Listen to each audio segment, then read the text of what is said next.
వచ్చేసి previous day high 25,880, 850. So, నిన్న మంచి నిఫ్టీ డౌన్ సైడ్ ట్రెండింగ్‌గా ట్రేడ్ చేసింది.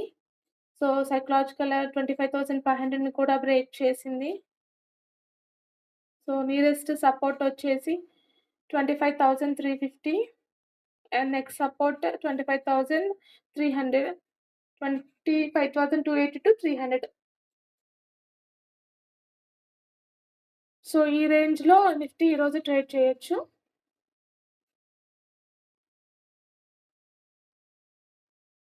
500 అబోవ్ 620 నియరెస్ట్ రెసిస్టెన్స్, 720, 850 అట్లా. సో, చూసారు కదా! నేను 1 అవర్ వరకు వెయిట్ చేస్తున్నాను ఆల్మోస్ట్. ఇనిషియల్ క్యాండిల్స్ సైడ్‌వేస్ ఉన్నాయి. Almost single candle first starting క్యాండిలే 100 పాయింట్స్ ఓపెన్ అయింది. ఇండెక్స్ చార్ట్, ప్రీమియం చార్ట్‌లో కూడా 25 పాయింట్స్ అలా వస్తుంది. సో, బిగ్ ఎస్ఎల్ వస్తుంది కాబట్టి నేను కొంచెం వెయిట్ చేశాను. ఈ జోన్‌లో 520 దగ్గర రెసిస్టెన్స్ ఫార్మ్ చేసి 5 మినిట్స్ క్యాండిల్ మంచి క్యాండిల్ క్లోజ్ అయితే పీ సెట్ ట్రేడ్ ప్లాన్ చేస్తాను. బట్ వెయిట్ చేస్తాను. క్లోజింగ్ మెయిన్ ఇంపార్టెంట్ ఇక్కడ. ఎందుకంటే 15 మినిట్స్ టైమ్ ఫ్రేమ్‌లో క్యాండిల్ సపోర్ట్ తీసుకుంటున్నట్టు కనిపిస్తుంది. ఈ లెవెల్ బ్రేక్ చేస్తే 480 లెవెల్ అప్పుడు పుల్ బ్యాక్ తర్వాత ఎంట్రీ తీసుకోవచ్చు. బట్ అక్కడ మంచిగా 945 క్యాండిల్‌లోనే సీసైడ్ ప్లాన్ చేయొచ్చు స్కాల్ప్ ట్రేడ్. బట్ 520 తర్వాత క్లోజింగ్ తర్వాత ఏదైనా పాసిబిలిటీ ఉంటే బోత్ సైడ్స్ ప్రాబిలిటీ చూసుకోవాలి కాబట్టి చూస్తాను. నా ట్రేడ్ ప్లాన్ అయితే పీ సైడ్ ఇప్పటి వరకు. బట్ క్యాండిల్ చూసారు కదా, డోజీ ఫామ్ అయింది. అందుకే పీ సైడ్ చూద్దాం అనుకుంటున్నాను.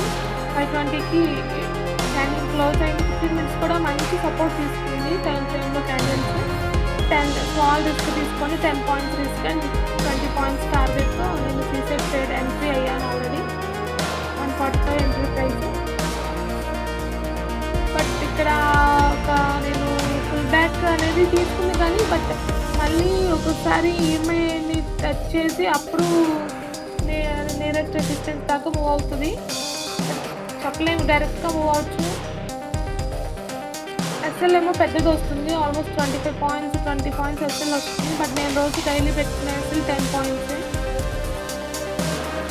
ఈ క్యాండిల్ క్లోజింగ్ బట్టి మనకి టార్గెట్ ఎస్ఎల్ అర్థమవుతుంది.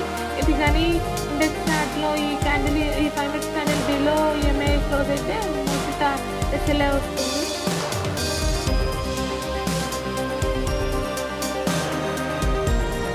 అక్కడ 945 దగ్గర ఎందుకు ఎంట్రీ తీసుకోదంటే అప్పుడు రన్నింగ్ చార్ట్‌లో లైక్ క్యాండిల్ అనేది ఈఎంఐ బిలోనే క్లోజ్ అయింది. సో, నేను కన్ఫర్మేషన్ కోసం వెయిట్ చేశాను.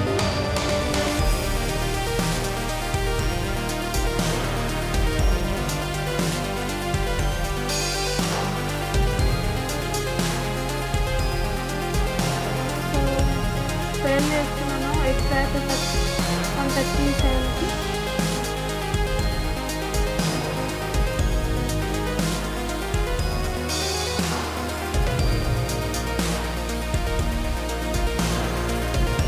ఎస్ఎల్ హిట్ అవుతుంది.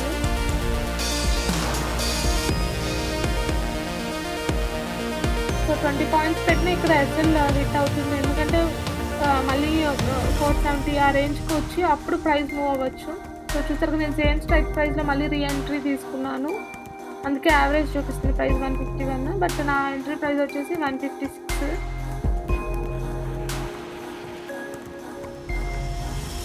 సో, కాస్ట్ వచ్చేసి ప్రైస్ లాస్ పోగా ప్రీవియస్ ఎస్ఎల్ పోగా చూసారు కదా, నియరెస్ట్ రెసిస్టెన్స్ వచ్చేసింది ప్రైస్ ఆల్రెడీ 25,550 దగ్గరికి. సో, నేను ట్రైల్ చేశాను అందుకే ఎస్ఎల్ని 10 పాయింట్స్‌కి.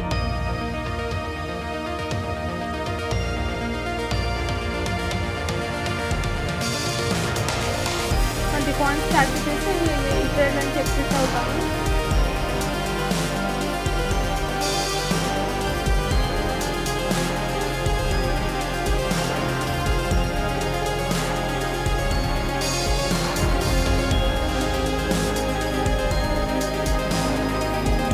సో దట్ మార్నింగ్ లాస్ అనేది పోయి మంచి కొంచెం పాయింట్స్ వస్తాయి.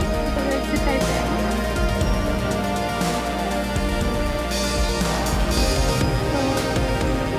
చేస్తాను మంచి ట్రేడింగ్ ఫామ్ అయితే ఇంకొక ట్రేడ్ తీసుకుంటాను, లేకపోతే డే క్లోజ్ చేస్తాను.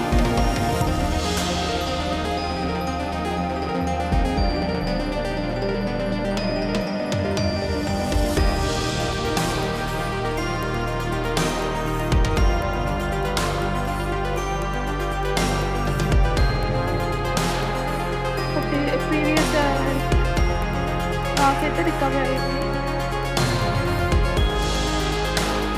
చూసారు కదా, అరౌండ్ 1 PM టైంలో ఇంకొక మంచి ట్రేడ్ ఫామ్ అయింది. 6:10 నుంచి రెసిస్టెన్స్ తీసుకొని క్యాండిల్ 15 మినిట్స్ టైం ఫ్రేమ్లో కూడా మంచిగా క్లోజ్ అయింది. డౌన్ సైడ్ ట్రేడ్ ప్లాన్ చేశాను, టీ సైడ్ ట్రేడ్. ఫుల్ బ్యాక్ తర్వాత ఈ ట్రేడ్లో ఎంట్రీ తీసుకున్నాను. మంచి రిస్క్ రివార్డ్ కూడా ఫాలో అయ్యాను. 15 పాయింట్స్ వేస్తే నేను టార్గెట్ 30 పాయింట్స్. వితిన్ 10-15 మినిట్స్లో ట్రేడ్ ఎంటర్ అయిన 10-15 మినిట్స్లో టార్గెట్ ఇచ్చేసింది. అక్కడ 550 లెవెల్ బ్రేక్ చేసింది. నెక్స్ట్ 3 ఇయర్స్ సపోర్ట్కి ప్రైస్ 25,520 మార్నింగ్ మనం డ్రా చేసుకున్న లెవెల్స్ ప్రకారం.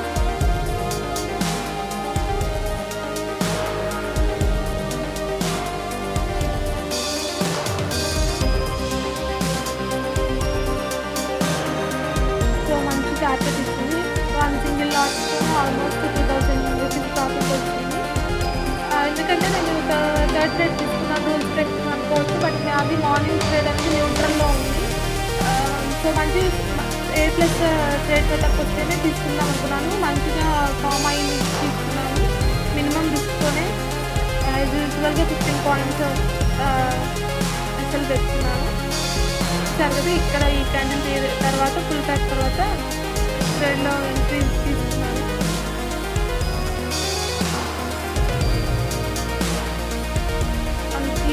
ఈ ట్రేడ్లో నా డే క్లోజ్ చేశాను.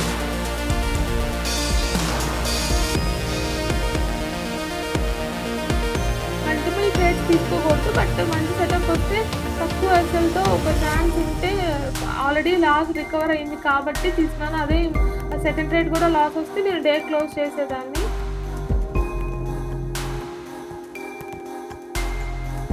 30 పాయింట్స్ బుక్ చేసుకున్నాను ఈ ట్రేడ్లో.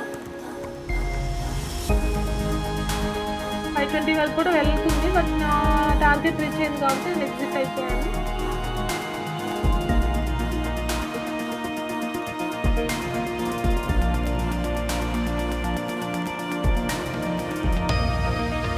So lesson of the day ఏంటంటే, ఎప్పుడైనా డౌన్ సైడ్ ట్రేడ్స్ అనేది డైరెక్ట్ తీసుకున్నప్పటికీ టీ సైడ్ ట్రేడ్స్లో ఫుల్ బ్యాక్ తర్వాత ఎంట్రీ తీసుకోవాలి.